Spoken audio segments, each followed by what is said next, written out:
leaving Maui tonight and going to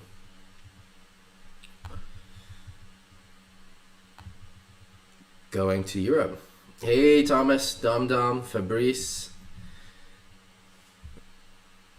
I wish my French was better. I could say something smart and pithy in French, but it's not better. Oh, Sammy, you're still in lockdown. Sorry to hear that. Sorry to hear that. Yeah. All right, we're just waiting for people to show up, then we can jump right into this. And we've got a lot of posts, a lot of things going on in the group. We're over 2,000 members now, which is crazy. You know, a lot of you guys have been here since the beginning. Dom Dom, looking at you. It's crazy to think now we're at 2,000 members. Very cool to see. We've got quite a few member requests. If you have friends who want to join the group, just know that they've got to answer the questions. I mean, what I go through is I just go answered some questions and then approve all. And I normally go through and read them, actually, just to see where people are sailing, where they're from, what they're interested in, just so I have an idea of who the people are as they're joining. But as you can see, there's really a lot of people asking to join who haven't answered any of the questions. So I want to ensure a little bit of engagement with the group. So if you have friends who are joining and they haven't been accepted for some reason, tell them to answer the questions. That's what they're there for. Hey, Brian. Mark. Cool. So it sounds like you guys are getting some wind. 3.4 in the north of France. Yeah, windy, gnarly conditions. Yeah, so it looks like I just see these photos popping up on Facebook, which normally means it's windy when there's a lot of photos coming up in the stream from all over. So there must be some kind of pressure system in Europe right now. Hopefully you guys are having fun with it, and if possible, getting some footage, getting some photos for the group, for the coaching. Like I said, I haven't really sailed over the last week. It's been, it's just been wet. It's been crazy how much it's been raining. It's like, I don't know the actual volume, but the streams are overflowing, dams were overflowing, houses were getting destroyed. All right, Sammy's asking about coaching, like live coaching, doing like real life coaching, like doing a clinic. Yes, I will do another clinic. I would really like to. Hey, Adrian, the question is about the corona restrictions. Hey, Martin. So I would like to do a couple clinics, actually, or even more than two, maybe 3 clinics this summer. I was thinking like Tenerife, I think, is a good place. Denmark, possibly again. I know there's a lot of interest in France, and I'd love to come to France. It's just a matter of the logistics there. It's maybe a little bit more complicated. Portugal could also be a good spot. But the biggest limiting factor is about the corona restrictions and whether we'll be allowed to travel, whether we'll be allowed to cross borders, whether we'll be allowed to have groups. It was amazing last year with the timing for the clinic we did in Denmark. It was, I mean, not only do we have great conditions, a great group, and a lot of progress over the week, we just hit this perfect window in terms of the corona restrictions where the numbers were low everywhere, the regulations were basically non-existent, and it's just so hard to plan now. I would love to do something, but it's just so hard to plan with the regulations in place now and not knowing when they're gonna be loosened. Hey, Ragnar. Hey, Axel. Carl. Yeah, Ragnar, it looks cold. Um, you guys are so hardcore. I'm always impressed with the cold water sailing. But yeah, I'm just super impressed with all you guys in Northern Europe sailing in the winter. Here, excuse me 1 second. I'm just gonna change my settings. Excuse me. Hold on a sec.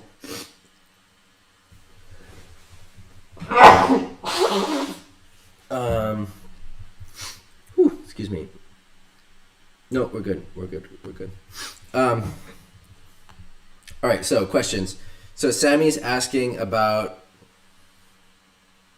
Oh, just cross the fingers. Yep, me too. Yeah, I think Tenerife is a good place for the coaching, but again, it depends on the corona restrictions. I think it's pretty good. You can get consistent wind. It's easy for people to stay. It's easy to get gear.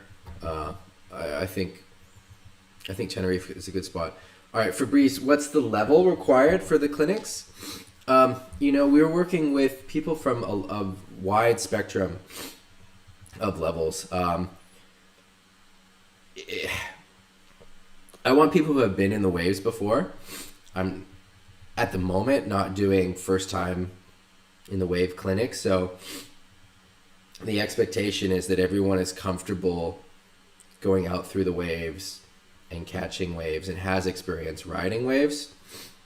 That said, they don't have to be experts at riding waves. So like in our clinic in Denmark in the fall, we had a spectrum of people who were just getting into wave sailing. So they had wave sailed before and were comfortable in the waves, but didn't have much experience actually riding the waves, to some World Cup riders were on the clinic. And so it was quite a spectrum of talent, and it worked really well. It was a great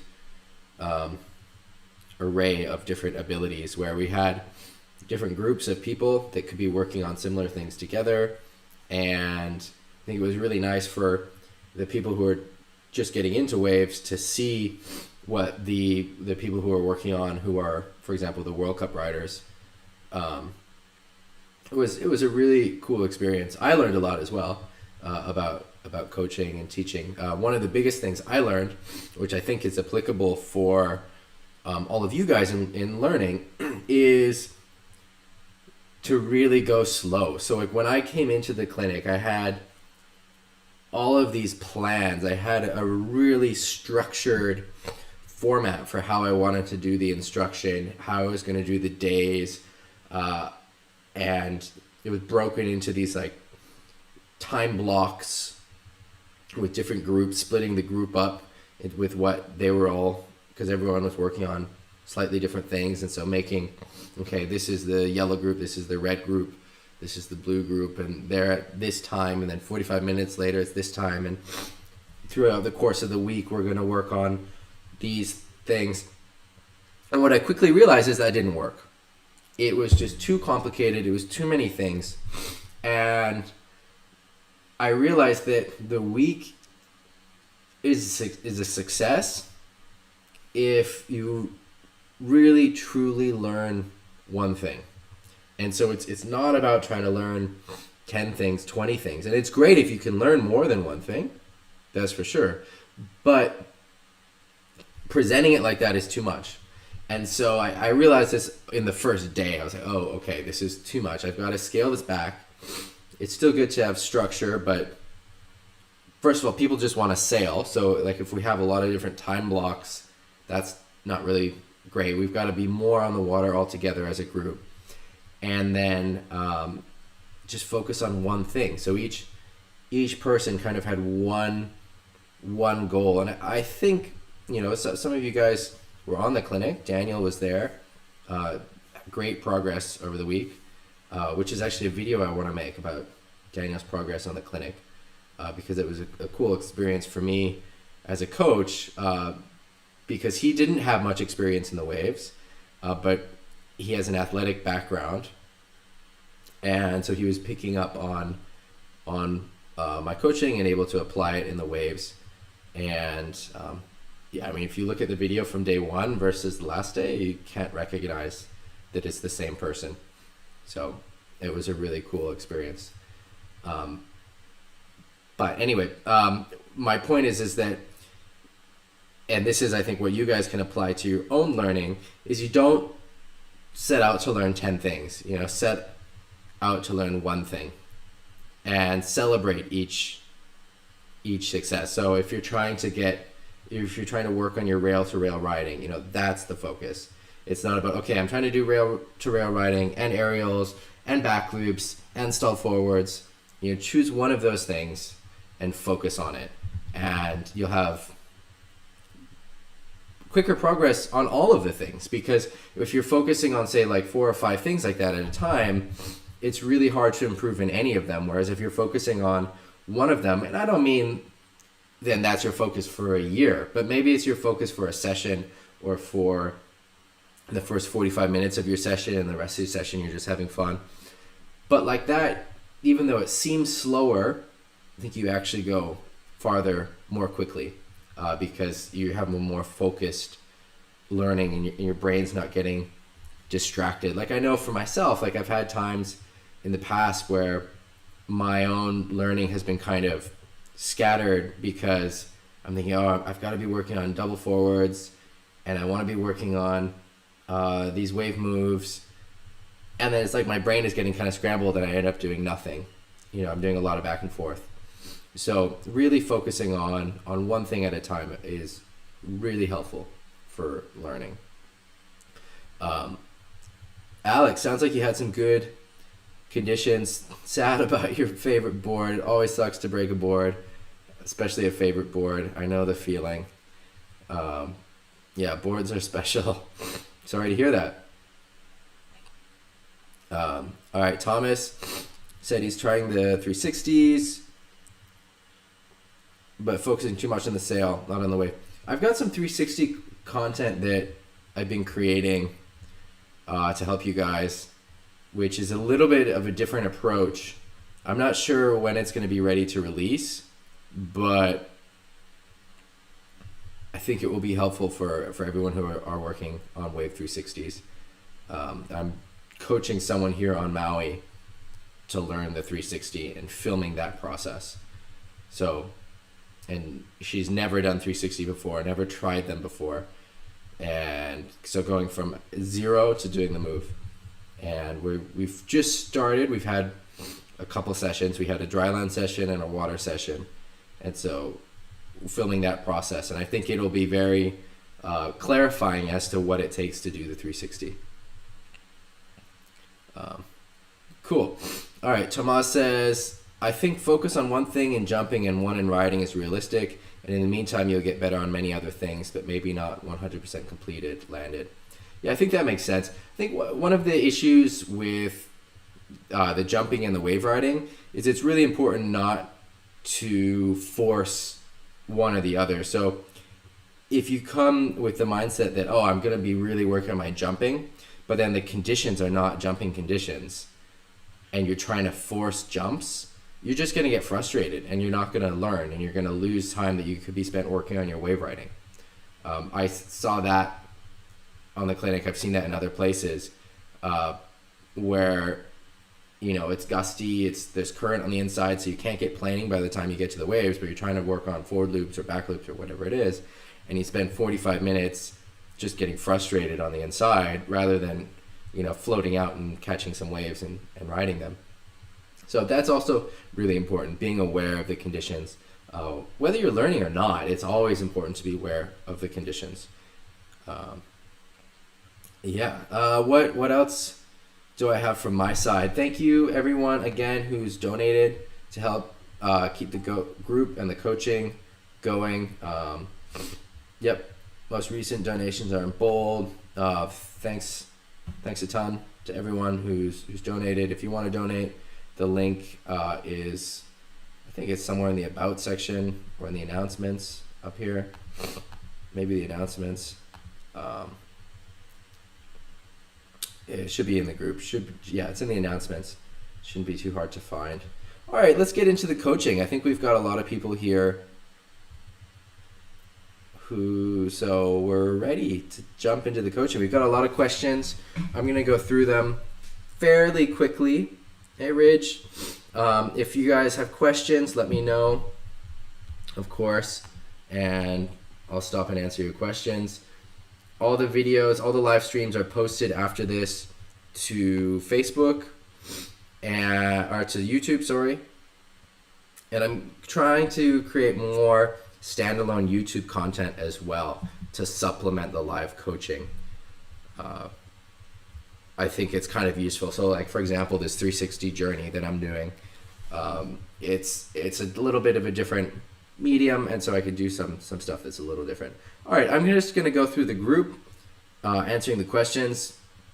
If you guys have questions, of course, let me know. Hi, Max. All right, so we've got Adrian's trying to locate who this is. I don't know who it is. All right, Adrian's also got a question about video cameras. So we've had a bit of discussion in the group about GoPros and Insta360s and whatnot. Since then, I've got my own Insta360, and I've been getting a lot of footage with it. I am using a harness mount, a helmet mount, and a unicorn helmet mount. And I'm happy with the camera. It has a beautiful photo quality, and I really like the 360 video aspect. I think it's very cool. The remote doesn't work. It worked maybe 1 or 2 sessions, and the other 3 or 4 sessions that I've tried to use it, it just doesn't work. It disconnects from the camera and just doesn't work, which is really frustrating. So I've been trying to limit my use of the camera to mounts where I can physically reach the stop and record button. So like with the unicorn mount, which for those of you who don't know, it's like a stick that comes out of the helmet. So it's like the helmet view, but you've got a bit more perspective from far away. So like the goiter I posted in the group is from that view. I kind of like the view. It's like a video game perspective. I think you can see a lot that's happening in the body. I feel like I still haven't found the perfect view of perfect mount. So I've got to experiment a little bit more. Maybe a mass mount would be interesting. I'm not sure, but I like the camera. The remote doesn't work, which makes it really frustrating for some mounts, like the harness mount. You can't reach the thing, so you've got to either record the whole session, which is annoying because it's terrible to go through all the footage, or I don't know what. I mean, if you can't get the remote to work, it's frustrating. But otherwise, I'm happy with the camera. I think the GoPros are also good. I know there's a lot of people in the group using GoPros and are happy with them. And maybe the remotes work better, which then is something would be useful. All right, moving on. Carl got a session. Nice sales, Carl. Looking good. So Carl is a back looper. Congrats, Carl. He lands back loops, which is a huge feat in windsurfing.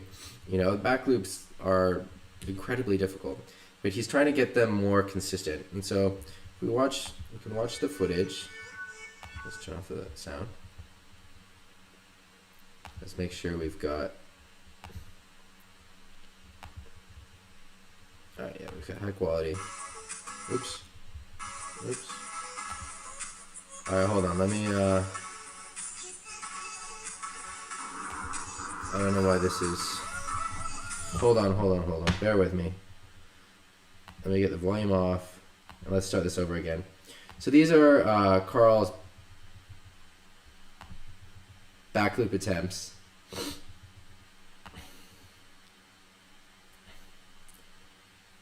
So Carl has a lot right. He's comfortable with the rotation, comfortable going through the wind. Hey, Edwards. The biggest issue is not using the head to steer the rotation. Which, Carl, no worries about the music. I don't mind music normally. Just for the stream, it can be distracting. So the last back loop on here, is landed.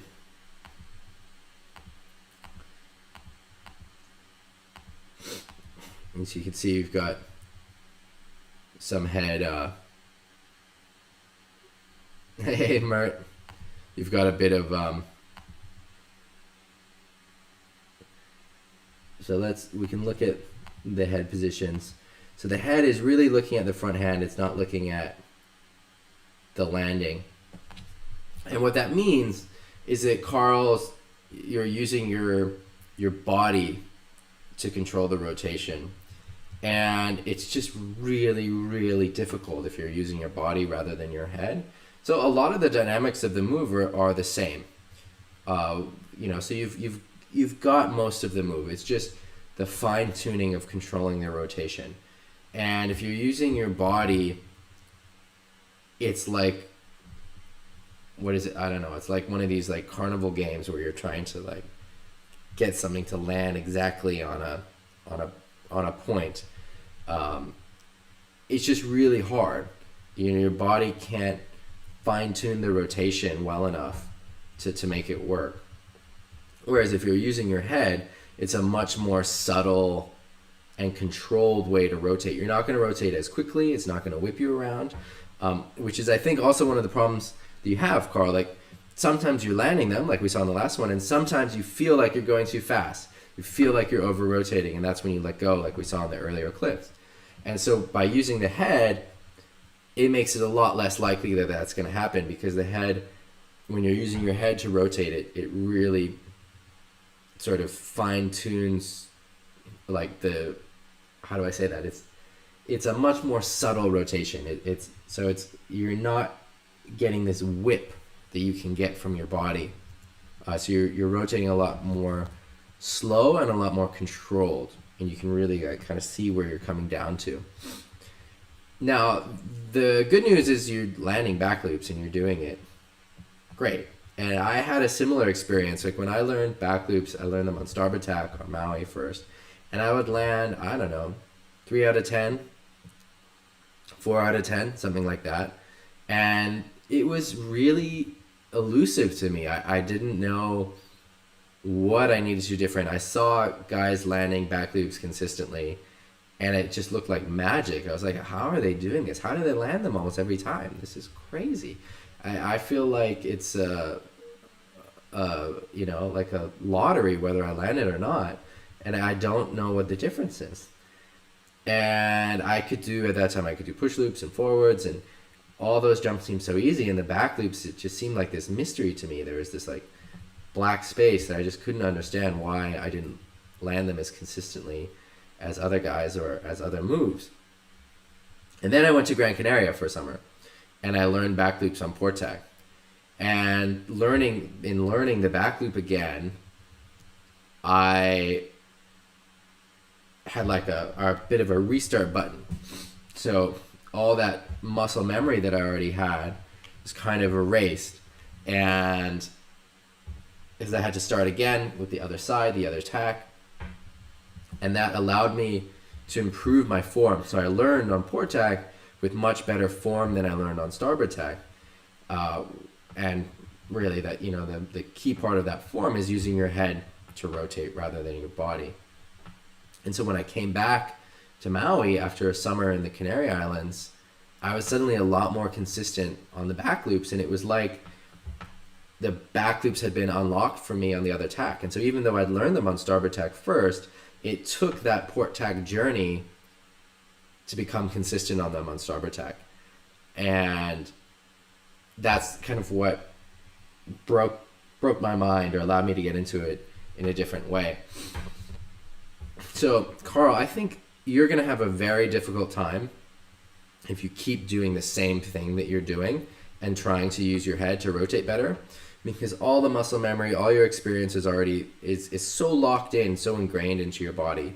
I think you're just going to keep doing the same thing. And if you're trying to make these incremental changes, I think they're going to be too small. So you need to like shock the body, do something really different. And if you can, I'd go somewhere to learn starboard tack back loops. Maybe you can already do starboard tack back loops. I don't know. Let me know. I don't think you mentioned that in here. Yeah, so Carl, how's your starboard tack jumping? Do you feel comfortable jumping on starboard tack? Can you do back loops? Have you tried back loops on starboard tack? Um, I'm really curious about that. So I think that is one way to learn them, but there's also smaller ways too that don't require you to travel or go somewhere else. So one way would be to flip your grip. So I recommend going with a overhand grip for everything, because you've got control, and some moves work with both grips, but not all moves. So if you're doing some underhand and some overhand, then you're switching your hand around. Just doesn't really make sense. But for the back loop, it is a move where you can do it with an underhand grip. And that might be just enough of a change that your body's not falling into the same method that it's always doing. And so you go with the underhand grip and just really focus on using that head to guide the rotation. So it's like we've talked about before. You're just sailing right up into the wind and then just really looking with the head. And so you can keep your hips, keep everything in the same place as it was when you're going up, and it's just your head. And so you're feeling that kind of twist, feeling that stretch through your body. It's just that head that's looking around, trying to find your landing at the top, and that's what helps you rotate, come around, and you're just looking at where you're going to land. And just really focus on using the head. And even if you go up and just don't rotate at all, that's fine, because that's, part of a learning process where you're figuring it out, you're figuring out this, and you're not doing the same thing over and over again.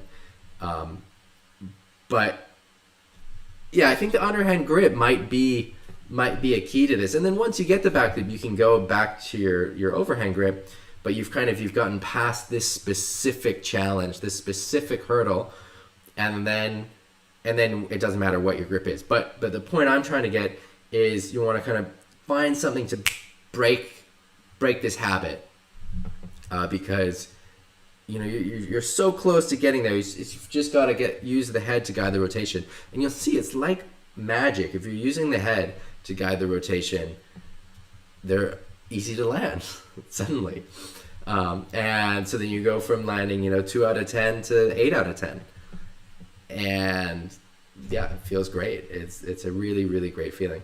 So the underhand grip might be just enough of a change to make that possible. And then when you do that, it's like a chance, so you don't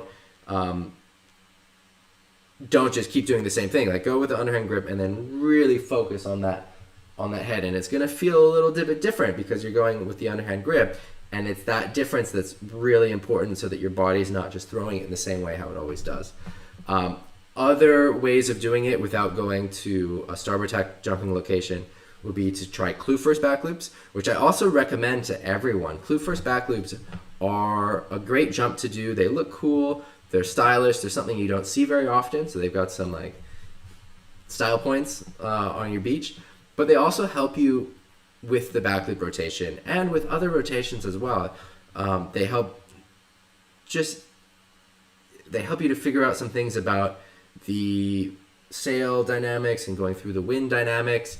And you don't have to rotate very far. You can rotate almost like a quarter turn and land them, because then you're just pointing really, really high upwind on the way back in. How do you go into a clue first back loop? Probably the easiest way is to go into a jibe and don't flip the sail. So flip your feet, get in the straps, and then stay planing, and then hit a ramp and go for the clue first back loop. Now, obviously, you don't want to do that way far away from the waves, right? And you're having to sail a kilometer clue first to get to the waves. That can be difficult. So try and plan your jibe with the waves so that you don't have to go too far sailing clue first, because that can be difficult, of course. The other way to do it is to flip the sail. That's a bit more difficult. If you're comfortable with ducking and getting into a clue first position, it's pretty straightforward, but unless the wind is really consistent, it can be hard to keep your speed. But both of those methods work, and I think the clue first back loop is great for training. So if you're working on back loops, if you're working on jumps, I think you should all be working on your clue first back loop anyway. And Carl, it might be just enough of a difference to really help get your brain around using your head. And also, it's just a cool jump. And if you're landing back loops already like this, you're going to pick up the clue first back loop so fast. And I mean, maybe it's something then you really like to do because it's a cool rotation. I think you'll land it more consistently than the normal back loops, at least at first. So why not? Give it a try. The other method, which this would be, I would say, the last resort method. I think the underhand grip, the clue first back loop, sailing somewhere, starboard tack. I would try all before this. But the last method would be going for one-handed back loops, and that again kind of changes your rotation, changes your mind. But that also is, there are some more risks involved, and it's more complicated. So I would say what you want to do is you go with the underhand grip, try clue first back loops, and then if you can, go sail somewhere starboard tack. All right, we've got a few questions. John is saying, sailed in the waves on Friday, Fakir and Hands Thumb, but got psyched by the shore break, which is bigger than usual. My wingman and I couldn't get out, even though I should have been able to. Yeah, shore break is tough. Shore break. Are there any shore break experts in the chat? Do you guys have any advice for John, or advice for everyone? Shore break can be really difficult. There's different kinds of shore break around the world. So Hokipa, for example, can have really big shore break. We've got this tiny little beach we launched from, and it's very common to see someone getting pounded in the shore break there when they're coming in or trying to launch. And in general, the biggest tip is just waiting. So you just stand there with your gear and you just wait and you wait and you wait for a moment where it's calm enough that you can get out. And there's no shame in waiting. Just waiting there. I do that all the time. Now, this gets more complicated if the wind is not consistent next to the beach. Like, it can be that you've got a lot of current, and so the current next to the beach is canceling out the wind. It can be that the wind is really onshore, which then makes it difficult to get out, right? Like, side shore is the easiest for getting over whitewater, but if the wind is onshore or offshore even, then it's difficult to get that angle right. Because as we've talked about here before, the best way for going over whitewater is to get that board, the nose of the board, pointing perfectly into the whitewater. So it's perfectly perpendicular with the whitewater. If you've got a bit of angle, the whitewater is going to push it and push you with it. So you want to get that nose of the board up and pointing straight into the whitewater, and so the whitewater can travel under the board. Sounds like we've got some good tips in the chat. Yeah, it's a lot about timing. So you guys are saying the same thing. Martin's saying going downwind to have speed.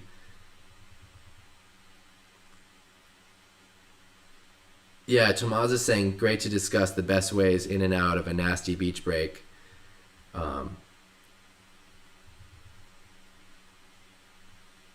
Yeah, it's hard. Shore break can be hard, especially like there's really hard shore break. Like, for example, in silt, you've got this really munchy, barrely shore break, and the wind is often very onshore. So a lot of times what you're doing, which this is different than the conditions you've got, John, but often at silt, and this is true of a lot of other kind of onshore spots in Europe, and maybe similar in Holland, like where some of you guys are talking about, you're going downwind, sometimes for like a kilometer, and you're like, I don't know, 2 meters from the beach this whole time, until you see an opening, until you see a space where you say, okay, I'm going to be able to get out there. And then you're jamming up into the wind, climbing over the whitewaters, trying just to get out past that line. There's a line where you're safe. Like where the waves are breaking, or the shore break waves are breaking. And once you're past that, you're safe. And so sometimes it's just a matter of being really patient. So like, for example, in silt, we have this all the time where you've got to go for a kilometer sailing downwind, 2 meters, 3 meters from the beach, and just waiting, looking for that opening where you can go upwind to get out through the shore break. But it can be really difficult. And the example I'm using from silt, there are heats where pro riders, some of the best riders in the world, can't get out past the shore break. So it can be really difficult. It's a real challenge. But it's mainly about timing and making sure that you've got wind in your sail. So it might be that you want to rig a slightly bigger sail or a slightly bigger board for those conditions, and that might mean that you're a little bit more overpowered on the waves once you're out there. Maybe you can change the rigging once you're out there, but if you can't get out, you're not riding waves anyway. So it's better to be a bit overpowered on the waves and make sure that you can get out, rather than be perfectly powered on the waves but not get to them in the first place. Mark says, get out and stay out. Usually I stand as deep as I can, lifting the gear as high as possible, then go downwind. When getting out, jump off, lift the gear, and run like mad. Yeah, we've got a lot of good tips here. John, let us know if that's useful, any of these tips. Also, John, I'm curious what the biggest challenges were when you tried it. So were you getting just munched and pushed back? Were you able to get planing? Was it an issue of getting over that last big whitewater? Did the shoreback just seem endless, like it was just there was no gap to go out? Let us know how it was. So you mentioned fitness. Yeah, fitness can help with everything. So I totally get that. All right, I'm gonna move on to one of the next posts, but we can keep talking about shore break as well in the chat if anyone's got more suggestions. All right, Adrian says, can you either point me to posts on keeping up speed in the bottom turn and cross onshore waves? I often go clue first and keep lots of power on the sail to aid speed, but is this good or bad? I find in these small waves it's the only way I can keep the speed anywhere near high enough. On bigger waves the drop is usually enough and speed is not an issue. I sail UK South Coast where often the waves are not long. Just my style backside turn up the wave face to get to the steepest part, then drop into the frontside bottom turn, giving the sail a good pump to maximize speed. Bend knees and carve and hold as much power clue first as I can to keep the board moving. I find these conditions, if I sheet in the sail instead, as for cross shore, the board slows down too much and it all becomes a bit lame. I'm not sure if you mean late or lame. Either way, I think there's a lot we can talk about in terms of bottom turns. We've got a couple good responses already. I'm gonna do. I can post as well after this live stream, so you've got something written as well, Adrian. What you mentioned, I think, is a good observation, and you're not doing the same kind of bottom turn in the onshore conditions as you are when it's cross shore, and that sheeting in is a much more delicate process. I would say a lot more delicate process when it's onshore, and if you're sheeting in too much, too early, too late, then yeah, you're losing power. In the onshore conditions, I don't think that clue first is a bad thing. I think you want to go clue first, and even if you're initiating the bottom turn kind of with the sail out already, but you've got that power in it and you can feel it and you're kind of pulling against it and you're leaning into the turn, that works. That's great. You don't need to sheet in. You don't need to get the sail down, if that makes sense.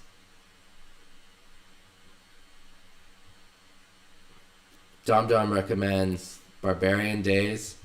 Yeah, the first chapter of that book as well is a really good picture of life in Hawaii. I mean, it's life in Hawaii from 40 years ago or 50 years ago, but it's still a great picture. It captures a lot about what it's like to grow up in Hawaii and surfing in Hawaii. So Adrian, I think the sheeting in is useful. If you can get some video or photos of your process, I think we can give some better feedback as well, because then we can really start looking at certain the fine points of the technique. It sounds like you want to get one of these GoPro cameras, which also will capture what you're doing. But even if you just get like video that's filmed by someone with a phone on the beach, we can use that in the group to give some pointers that can help. I think that getting footage of yourself is really, really important. It connects your brain with the movements, and it helps you to correct what you've already done, and it helps you in the future because then your brain has a better idea of what the feeling in your body equates to in terms of the outcome. So the video can really, really help. I think it's the number one thing. Also, like, I can tell you 100 times to do whatever, X, Y, and Z, to lean forward on your bottom turn, but it's hard to know exactly what that means, or maybe you think, oh, I am doing that, and then when you see the video you realize, oh no, I'm not doing that. Okay, I need to actually really move my my hips around. Adrian, where are you sailing normally? I wonder, I know we've got some other people in the group on the UK South Coast. I mean, maybe you guys can get together and help get some footage of each other. It doesn't take that long. If someone just comes in for 20 minutes and films a bit for 20 minutes, and you have a few people doing that, you can get a lot of footage. I mean, even if just one or two people do that, you get a buddy, someone that's also in this group sailing on the South Coast, and just say, all right, I'm going to come in for 20 minutes and film you for 20 minutes, and then you're going to film me for 20 minutes. In the Witterings, okay. Or maybe it's possible to set up a camera on the beach. I'm not sure what exactly the setup is like there, but I think that would be really useful for you guys, and especially if there's, which I'm pretty sure we've got a few Wittering sailors in the group, so maybe there's some I don't know, some kind of collaboration that you guys can do together where you can get footage of each other, which I really, really recommend. Even if you guys aren't in the group, that will help your sailing. And it's also really useful to have that kind of group dynamic where you're paying attention to each other.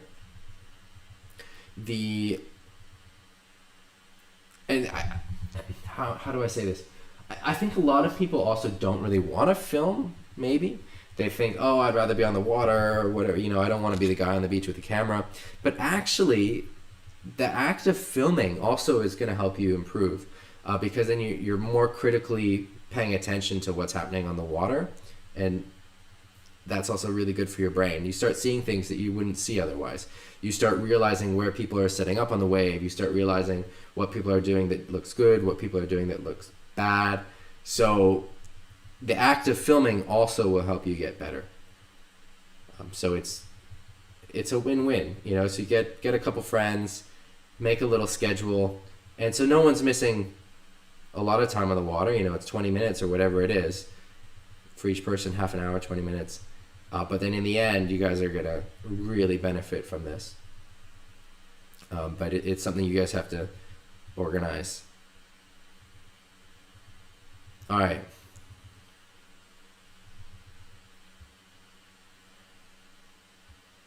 All right, let's keep going. All right, Tavi posted about his mount with a few questions. I want to try something like this with the unicorn mount with the 360 cam. So then I'd have like a thing sticking out of my head like this far. And I'm a little bit worried about the safety of that. I'm already had some issues with the one that comes out the top of my head. It really sucks to get worked with it. So I'll try it more in small waves. And then I don't know if it's an issue where then if it's sticking out, it's like hitting the sail at some point on the other tack. But with the unicorn, it's got a bit of a joint that you can move up and down. So I think I would push it up when I'm on the non-wave riding tack and then bring it down again when when I'm riding the wave. So I'm gonna try that, Tavi, which is a little bit of a blend between the 360 cam and your angle. The problem would be that I think that it will disrupt your sailing a lot more than this. I mean, already, like the unicorn cam on the top is pretty annoying, and I was getting a sore neck from it, and very scary to get worked in the waves with it. My like head was getting moved around. All right, got a few questions from the chat, and then we're going to move on to questions from the Facebook group.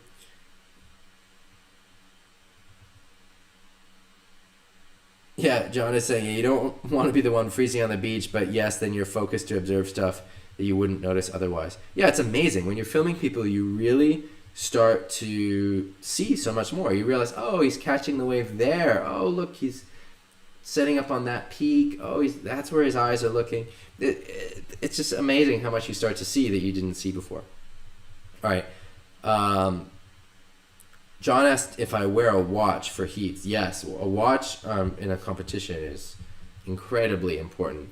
And ideally you have a watch that, like a, how do you call it? It's like it automatically goes into the next timer. So if you have it set for, a normal heat would be like 12 minutes with a 2-minute transition. So you've got 14 minutes. And then once that 14 minutes is done, it starts another 14 minutes. And so you have a watch with a, I don't know what that's called, like a rotating timer. I don't know. There's a name for that. But it's very important to know the time for the heats. And so not only do you know the time for your heat, you know the time for the heat that's on the water right now. And so, okay, there's 3 minutes left in this heat. I've got, after this heat, 2 minutes to my heat. And so you're always aware of the time. And all the sailors are. It's incredibly important. To make sure that you're ready. So by the time the heat starts, you're already in position. You've already got everything set up. You need to have set up. And then in the heat, you need to know, how much time you have. And there's different strategies in the different locations for what to do at different times in the heat. Like often in the Canary Islands, you really want to get your jumps in early. So you want to get your jumps in the first few minutes. That's not always possible. And sometimes at the end of the heat, you're still searching for a jump. But it's definitely a better way to plan a heat is you put 2-3 minutes for getting a jump or the 2 jumps, and then the rest of the heat you can spend looking for the waves to ride, because often when you're riding waves, maybe you get stuck a little bit more downwind and it's hard to get the speed for the jumps. Repeating countdown, that's what it's called. Thanks, Mark. Yeah, so that's what you want. Very, very important.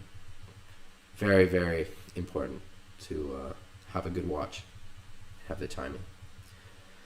All right, Mark asks, what's the best approach for riding disconnected wind waves, Baltic Sea, cross onshore conditions? For me, sitting jammed into the wind and waiting for good waves isn't working because of the unpredictability of where the waves break. So I mostly keep cruising towards the beach, looking back over my shoulders for a wave I can hit for a single turn, either backside or frontside. But timing this is difficult. I often miss the power source I was aiming for. How do you deal with these conditions? All right, we've got a lot of great answers in the comments. I'll say just quickly what is in my head in those kind of conditions. I'm often looking upwind, trying to find the wave that I want to ride that's coming to me. And so I'm kind of on the outside. I'm looking upwind, kind of cruising in, and then I can see the lines of swell, and I'm trying to find one that I'm going to meet. And maybe I'll do a backside turn and then go into a frontside turn on that peak. But I think like looking upwind like that, you can really see what's coming and then try and get to a wave, or, sometimes it's just a chop if the conditions aren't great.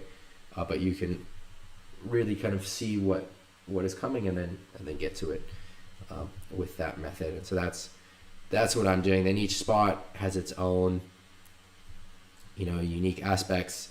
Bottom is different everywhere, and so there are going to be places where the waves are setting up better than others, and that should be more or less consistent. Again, it depends on the spot, but if there's a bit that's more shallow than the rest, then it might have a better breaking wave. And so if you're paying attention to that, then okay, in this general area the waves are breaking better, so I'm going to stay here and try and find a wave in this area, which is what I'm doing. But there's some other great answers here from people who sail on the Baltic Sea all the time.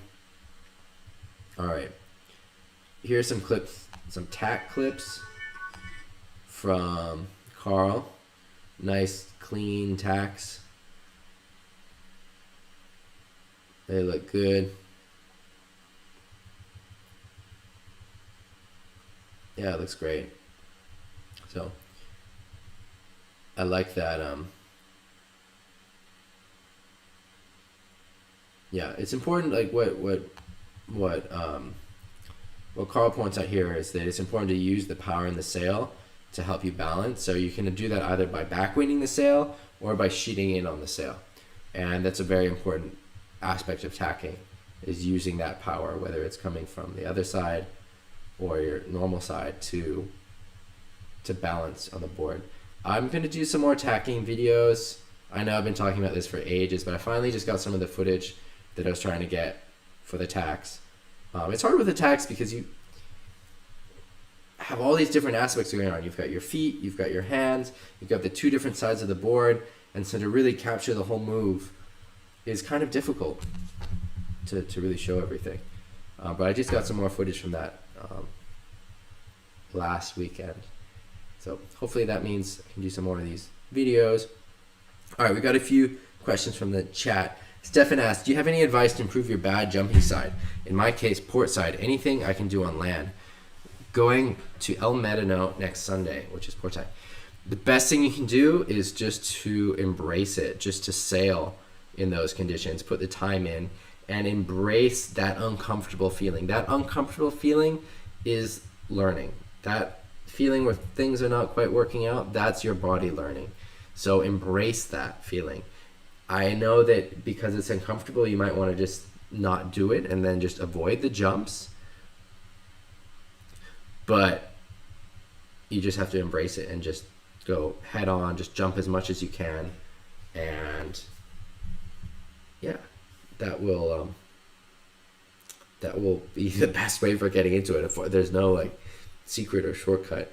One thing that I do that can be useful for you as well is to really think about the dynamics on my good side. So when I'm jumping on my bad side, I'm a little bit more conscious of things like, okay, so I need to be sheeting in, I need to be pointing downwind or upwind or whatever it is for the specific jump, tucking up my feet. I think you want to, like if you're just getting into jumping on your bad side, you want to make sure that you've got sort of those essentials, right? That you make sure you're like tucking in your legs and make sure that you're sheeting in the sail, and then build from there. But the biggest thing is just putting the time in. And I love that feeling of training on the bad side. Like we're so lucky in windsurfing to have this, where you've got two different sides. But what's so fun about it for me is that it's like getting to learn it all over again, but it's way easier. It's so nice the second time because you kind of know how it all works, and the process goes a lot faster. And so I think it can be really fun. And the more fun you're having in that process of that struggle, the quicker you'll learn. So it's good to really embrace that and not expect to, be an expert on the first day. You know that it's going to take work and it's going to be hard, and just really putting that time in. And let us know how it goes. Get some photo, get some video. There's a webcam in Cabeza, which you could use to get some footage. I'm not sure how exactly that works, but I was sent some footage by someone also in Tenerife from the webcam. So you can use that to kind of look at your session. It's not perfect. It's kind of far away, but it's there. It's on. So you can get some footage of yourself, which I think, like I've said before, is really valuable. Brian says, I often find that the wave right behind the one I can see in front of me proves to be good to ride. If I aim at one in front of me, it's gone when I arrive. I can see that. I think it really, like Brian, what you're doing is you're building this awareness about those specific conditions that you have and those kind of onshore conditions. And it's that awareness that's the most important thing. So once you start looking at these different strategies and coming up with strategies, you're already on the right track. York says to try the flat water pop to help with the jumping. I think that can be useful, but sometimes like with the like jumping off of waves, it can be just a completely different dynamic. You just gotta throw yourself in, not expect to be, the same level as your other side right away or even quickly, and just embrace that you're going to be learning, and learning is falling, learning is frustrating, and have fun in that process. Learning feels uncomfortable. Jan has some tips about a metano. All right, moving on. All right, we've got some video from, is that pronounced Yelmer? Tell me if I'm saying that wrong. With some different wave rides. So we can watch this. I'm going to give a few tips on this, but we're not going to spend too long on it. These are good clips, but this is a good example for anyone else that's submitting footage, is that it's really useful to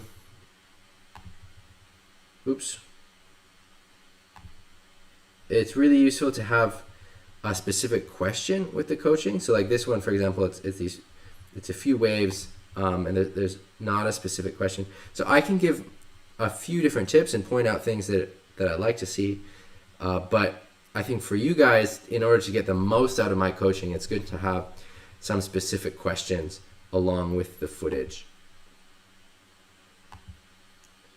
So here's a few different wave rides.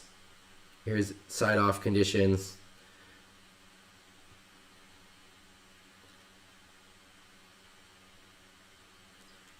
So what I really like in this footage is that he's going right into the next turn. There's great flow there. I really like that linking of turns. Where does this wave start? So we're gonna get into it from the beginning. So I love, one turn, all right, come up, bottom turn, little turn, next cut back, next cut back, next cut back. So I really like that. I think that's a great thing to aim for in your sailing, that you're going always from one turn to the next turn. All right, here's another one, side off conditions, 4-7 on the big board.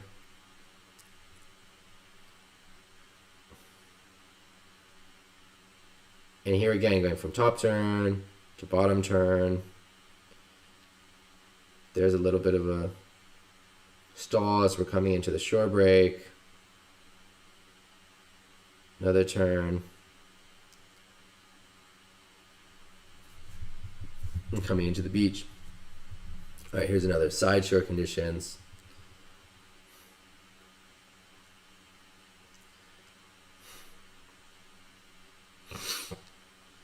Nice hit. That one looked like a good off the lip. It's hard to see exactly, but it looked like a good off the lip. So, like I said before, when you're posting footage in the group, it's good to have some specific questions, because then I can really give you some solid tips. There's a few things I see in this that I think, Yelmer, you can work on. Like I said, I really love the flow. I really love the like this wave especially. It really shows it, where you're going just from turn to turn to turn, and that's the goal in wave riding. So I really love that. Oh, you're in the chat. Hey, I've got a couple things that I see in the riding, and then I'm going to answer your question about translating from an onshore and bigger conditions.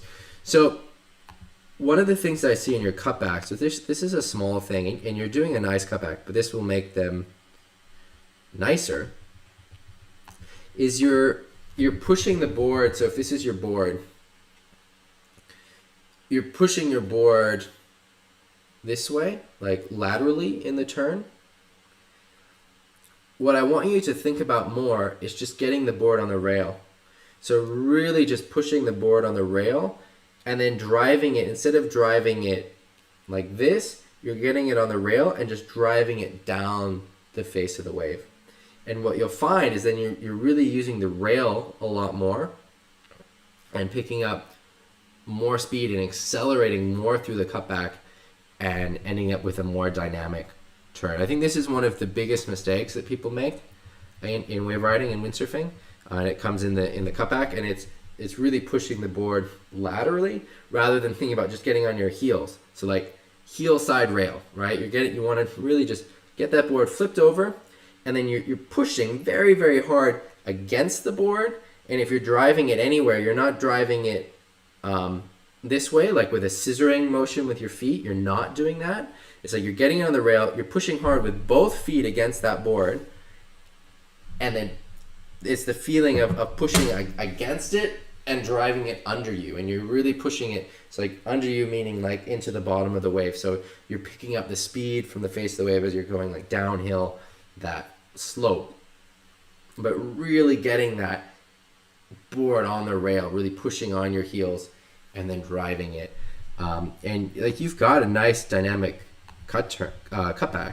We can see like the top turns are getting spray, you're keeping your speed. It's all working good. But if you're doing this on the heels, you're gonna have an even better turn.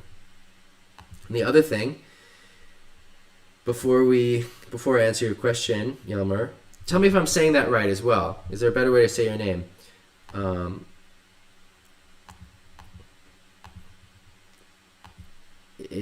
So the next thing on this ride, maybe it wasn't this ride. Okay, I think it was the ride. Was it the ride before this one?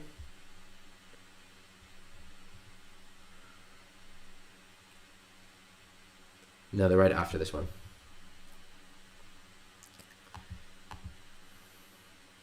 So your last off the lip on this wave is really nice. And so take what I'm saying now with a grain of salt, because as long as you're getting to that last off the lip and getting that timed great, you're doing a good job. But what you can do is drive your board up into these little whitewater sections and pick up even more speed by doing a bit of a turn, and it will kind of boost you out. And so like hitting that whitewater rather than doing such a wide bottom turn and coming down here. But it's hard for me to see the whole wave, so maybe there's something that you're seeing that I'm not seeing from this angle. But that's just something to be aware of, that you can pick up a lot of speed by turning on those kind of little crumbly whitewater sections. But this last off the lip looks really solid, so your timing is fine. Here you can see you're really fitting in. You know, the wave is breaking here, and there's this one little area here where you can fit your board in, and it looks like you've got the timing right. I can see that the board's on the angle. You're getting that high five that we talk about. So one of the things that is a recurring theme in all this coaching is trying to get that high five with the wave. And so what we mean by that is that as the wave is pushing forward, it's hitting the bottom of your board. So as it's throwing, it makes that perfect connection with the bottom of the board. So you're not getting there too late. Or too late would be like this, and it's hard to get that high five because the energy is already traveling down. Too early, then the energy is, it's not throwing yet. So you want to capture that energy as it's throwing, connect with the very bottom of the board, not the side of the board, the bottom of the board under your feet. You're getting that high five. And that's how you get the most energy transferred from the wave to your board, which then turns into speed. So it looks like you're doing a good job of that. Here, again, it's hard to see everything with this angle, but it looks like you come out of that turn with a lot of speed. It looks like you really threw it into the lip. So I like that. That looks good. All right. So to answer the question, difficult to translate my riding to more onshore and bigger conditions. So those are both different from each other. So with the onshore conditions, there's a lot of technique that you need to figure out that's a bit different. So your bottom turn is going to be a lot longer, right?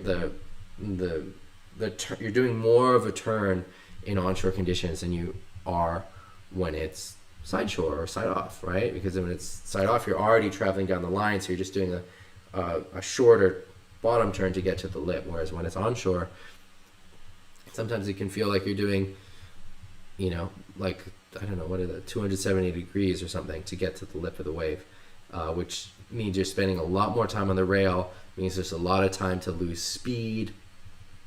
And so it's a lot of technique to figure out. So how do you translate it? I think it's not a matter of direct one-to-one translation. I think it's a lot about learning new skills for the onshore riding. And so it's learning how to keep that speed, how to stay on the rail. I think you've got some great, let's look at the onshore riding. Where is that? So that's the down the line.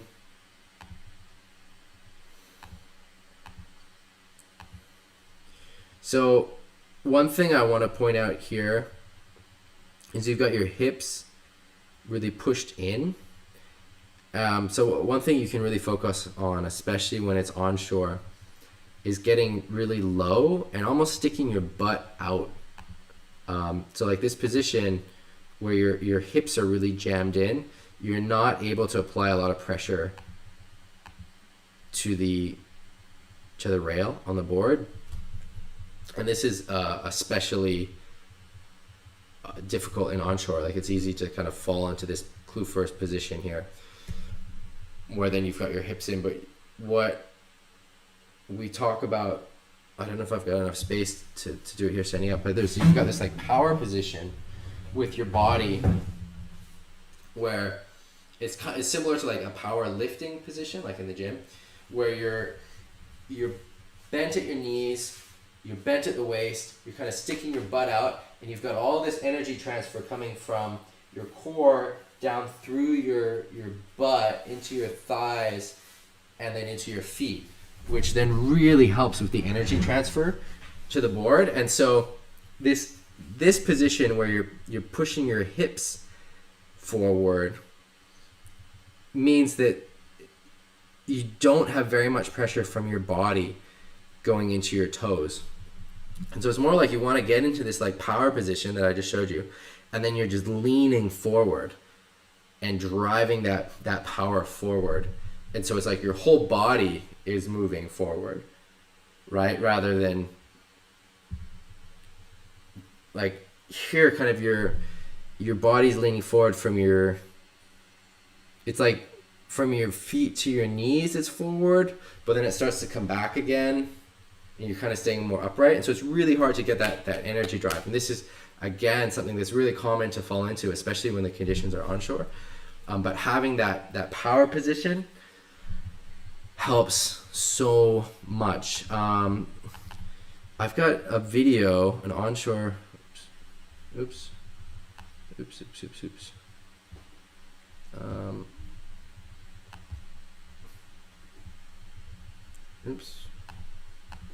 I don't know why that's not working. Let me see if I can.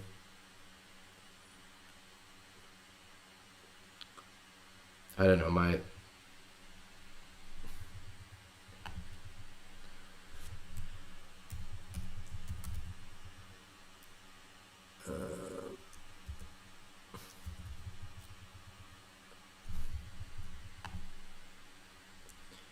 I'm not sure if I can find this video. I'll post it in the group.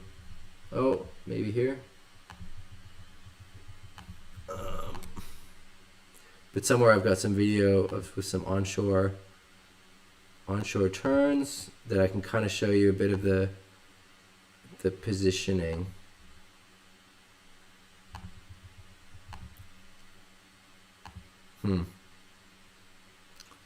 These are not the clips that I was looking for.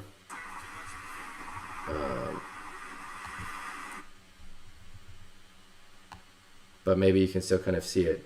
So you see here how my butt is kind of sticking out, and my knees are bent, but I'm also bent at the waist, and that's allowing me to have a lot of power driving through to keep the speed, even though the conditions are really onshore. And Adrian, to answer your question, you can see that I'm never really sheeting in here, actually. You know, I'm just holding the wind in the sail, holding the power. So I've got power in the sail, and then driving up to hit the lip. So here's another example. You can kind of see this position where the knees are bent, but the torso is bent, and then that whole thing is leaning over. What you don't want is driving the hips forward. So you want the hips out, the butt out. You don't want to be pushing the hips in, right? Like you want to have more of this position where your butt is out and leaning forward, and that allows you to get on the rail.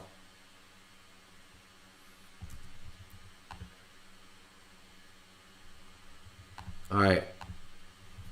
Cheers, Martin. Cool. So I think that kind of clears some things up. For bigger waves, if you're dealing with fear, I think one of the most important things is just building up to the confidence. Yeah, that's handsome from the clinic. That was the footage from the clinic. So building up confidence. And so that means that you're not going to take the same line as you would in big waves as you would in small waves. So take a bit of an easier line and something that you can commit to 100%. Because the most important thing is being able to commit 100%. So you're not scared. And so you're able to really push. No, that's not Fish Factory. That's Middles. Jan. That's Middles. That footage was from Middles. And then I think you've got some things to work on there. If you've got more questions, post them in the group.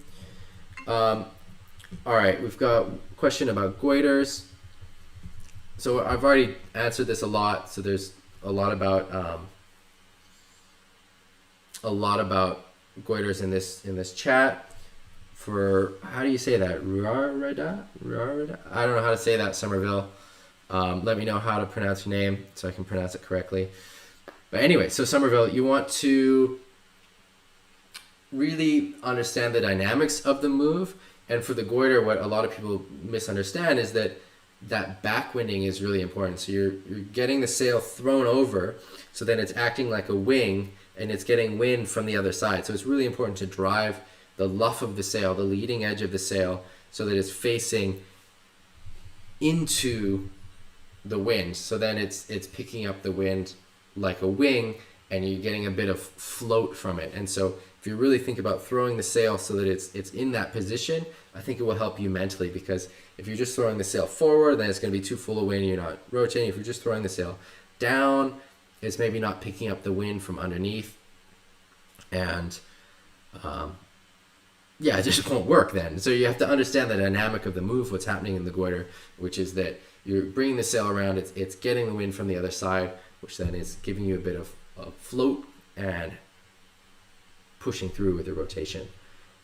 So I think Somerville, I think you've got some tips to work on. Let us know how it goes. Get some footage if you can. All right, Jimmy's got a question about forwards. His question was about how to get good ramp to do forwards in onshore conditions. When you're learning forwards, the trick is you don't need a good ramp. You don't need a ramp at all. So I'm putting together a forward loop course, which I'm going to release at some point in the next 2 to 4 weeks. And it's going to be a course, an online course, but I'll be involved in it. So it's not just videos and text. There's going to be a lot of interactive elements to it. And the idea of the course is getting windsurfers from not forward looping to forward looping. And I've got a method that I used how to learn that I'm going to share, that some of the other members of the group have used to learn as well. And for some reason, I can't find any videos about it. I don't know why not, because it's an amazing method for learning forwards. But anyway, what I want to say is that you don't need to go high. You don't need a big ramp.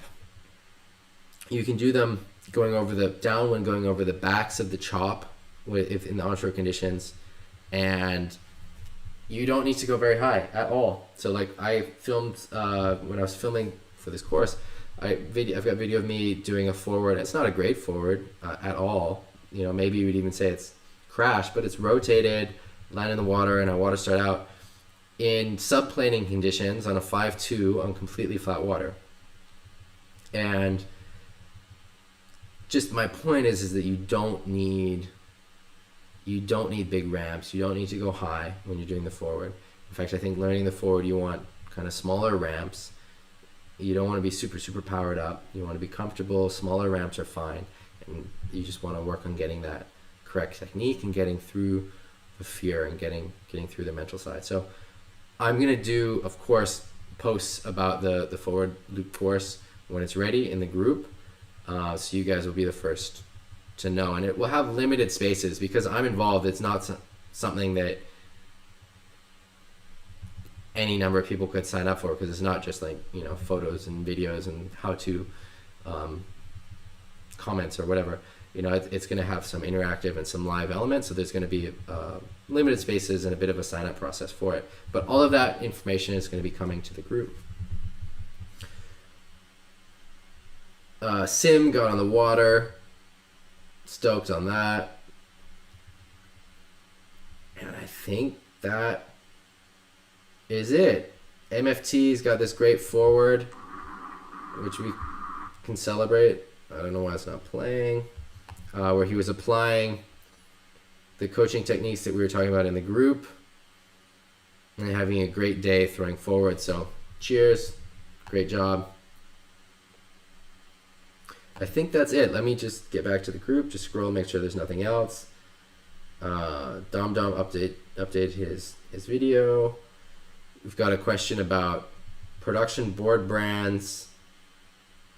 I've been very happy with my taboos. They work better than the boards I had before, which were Quattros, but you know, it's so long ago that I think the constructions have really changed a lot. But the taboos anyway, I'm happy with the outer construction. I have not cracked one in half ever, or I've had no cracks like from landing jumps. And then they've got a pretty good construction for the like rocks and stuff. Yeah. And I think that's it. Yep, that's everything. So thank you guys so much for joining. Like I said at the beginning of the stream, I'm planning to fly back to Europe tonight. So the next stream I'll be in Hamburg. I'd love to get some sailing in. If you guys are sailing somewhere, let me know. I'd love to join. I'm not that mobile. I can go maybe to the Baltic Sea from Hamburg somewhere. But otherwise, I have some family obligations coming up. We've got another baby coming in the end of April, which is the main reason we're going back to Europe right now. And so I'm got some limitations because of that, but I'm super keen to sail. I didn't sail this week. I was expecting to sail, but it was just wet and crazy. Actually, I did sail one day, actually, when I was doing the filming for the forward. So we had this crazy rain where like buildings were getting washed away, and then the day after that there was like 2 hours of wind and I sailed. Cool, guys. Cheers. Thanks everyone for joining. This is going up on YouTube after this, and this is the group. We've got all this great discussion going on. If you're not a member of the group, it's facebook.com groups Ezzy Coaching or Graham Ezzy's Windsurf Community.